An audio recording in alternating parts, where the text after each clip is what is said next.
everyone, welcome to my channel. This is Dory, I'm a teacher of English, and today's video is a more detailed video on matching headings tasks in reading. So if you do not know the basics of these tasks yet, or if you're just starting out, then you should probably watch this video over here first, where I explain the basics and I give you some strategy you should follow. However, if you already know these tasks and you have practiced more than enough and they still confuse you, then this video is for you, so please keep watching.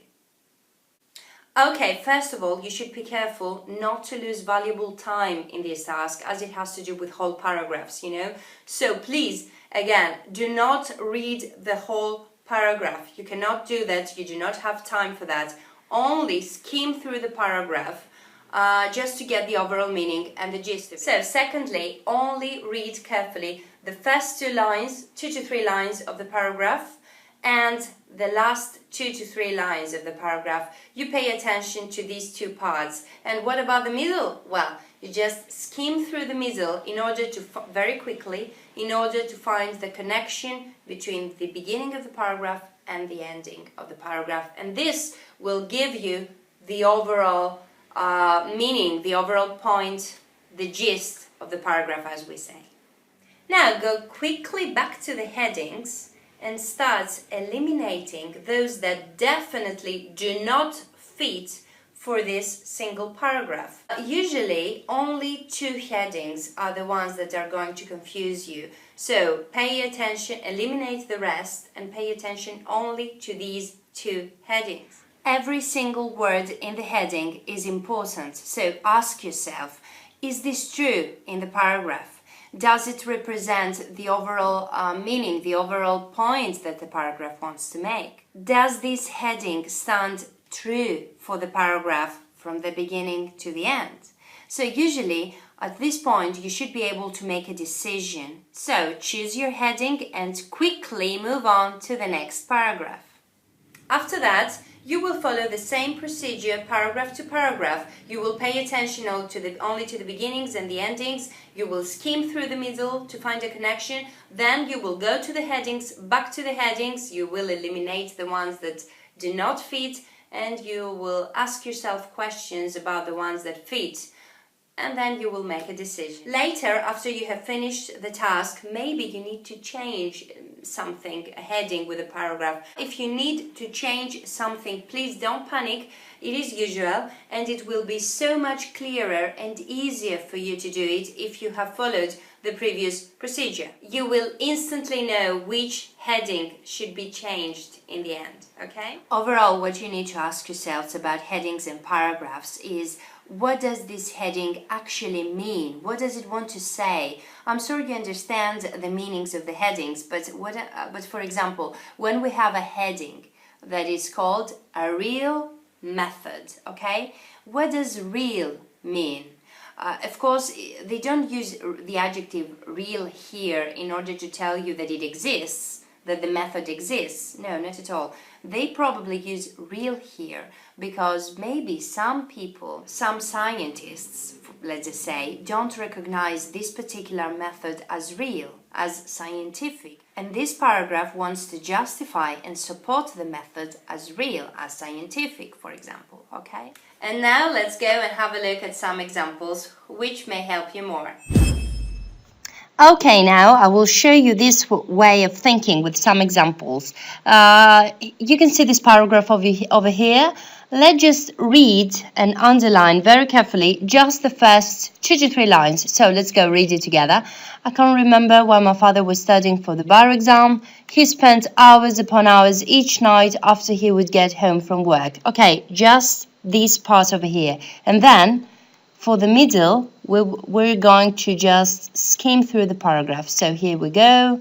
Okay, books, a lot of books. In the end, we can underline that in our skimming because it is a linking phrase and it is always a good thing to underline these.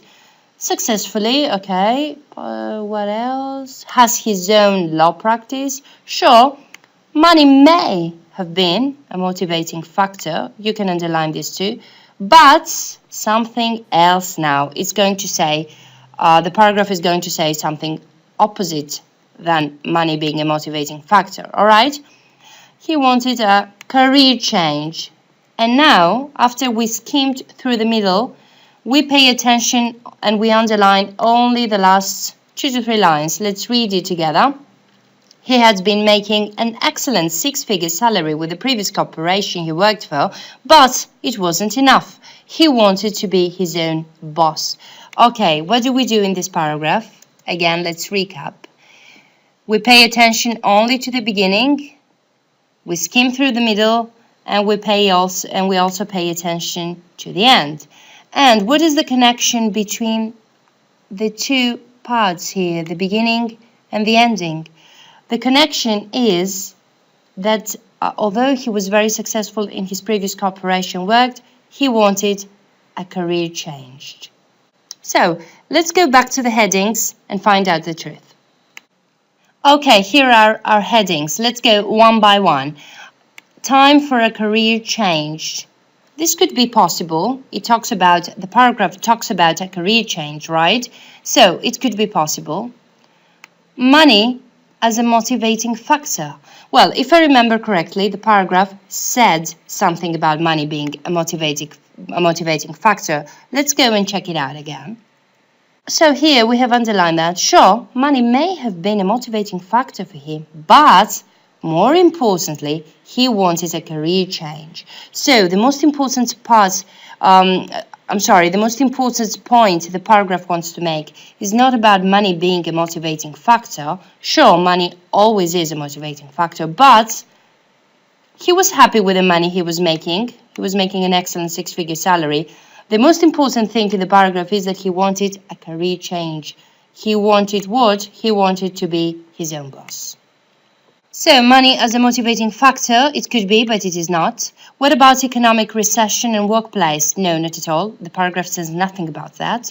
New way of thinking, new opportunities, not at all. We're not told about any of that. Balance between work and play. No, the paragraph doesn't say anything about that. Lost enjoyment in life, not at all. Quite the opposite. He wanted to do something else. He wanted to be his own boss. He was successful. It was not a matter of losing enjoyment. Financial security? Well, he was financially secure, but it is not the overall meaning of the paragraph, what the paragraph wants to say. What the paragraph wants to say, it is that although his father was successful, it was time for a career change for him. He wanted to be his own boss. So, this is the heading for this paragraph. Now, let's go to the next paragraph to use it as an example. Obviously, I'm explaining now things, but you will do this fairly quickly, You just read the first 2 to 3 lines, just skim through the middle, and then you underline the last lines. It's not going to waste you a lot of time. And gradually, with practice, you will become better. So, let's read the first 2 to 3 lines. So often, it is the American dream to be able to work for ourselves, especially in this day and age with the economy in a recession. Okay, and we stop over here and we skim through.